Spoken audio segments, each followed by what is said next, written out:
wata sabuwar rikici tsakanin mawaƙi Dauda Kahutu Rarara da Murja Ibrahim Kunya, jarumar TikTok. AD Multimedia, ku yi subscribe, kana ku haɗa da alamar ƙararrawar sanarwa domin samun ingantattun shirye-shiryen da zarar mun ɗora. AD Multimedia Nigeria Limited. Da Murja Ibrahim Kunya ta fito a fejin TikTok tana karewa Rarara zagin kare dangi, tana haɗe shi da mahaifiyarsa tana kare musu zagi baki ɗaya, wanda yake dama mun riga da mu sani cewa Murja inda ɓangaren zagi ne yanzu ta kare maka zagi a fejinta na TikTok. To a safiyar yau muka yi karo da wani bidiyo da Murja Ibrahim Kunya ta yi wa Rarara mawaƙi Dauda Kahutu Rarara tare da mahaifiyarsa na cin mutunci game da waƙar da ya yi tangal rashin sani yaran suna.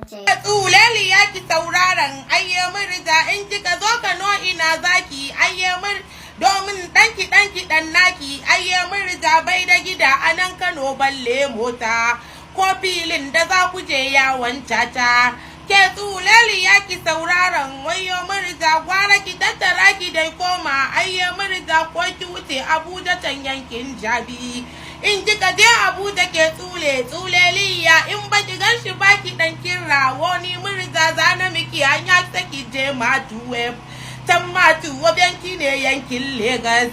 In kika je a can watakila sai kin hangiyar amma nan garin Kano babu mashi.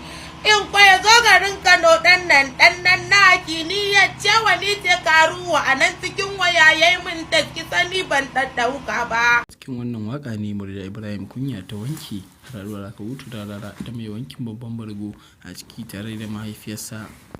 To a lallai wannan mutum da wannan wata na ciwa mahaifiyar Rarara mutunci ne, yayin da muka ƙara cin karo da wani bidiyo na wasu samari a fejin TikTok. Bana zai yi wa ƙarzancin dala. Ishe kan gazina ya zo ya ko ya mana zagi kula. Allah ya isa. Ya ɓata mana tarbiyyar mawaƙa yau ya hansila. Ni mota zan hau kahu in je in ga magajiya. To ni dai wace ce magajiya, amma dai to ba wannan ba, masu kallo da sauraro kar ku manta da danna mana subscribe kana ku hada da alamar ƙararrawar sanarwa domin ƙara mana ƙarfin gwiwar nemo muku ingantattun labarai na gaskiya.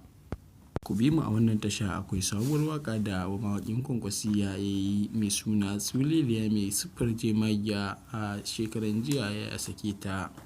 Da yake idan kun bi mu a wannan tasha ta mu a bidiyo namu na gaba anan ne za mu ɗora muku wannan waka.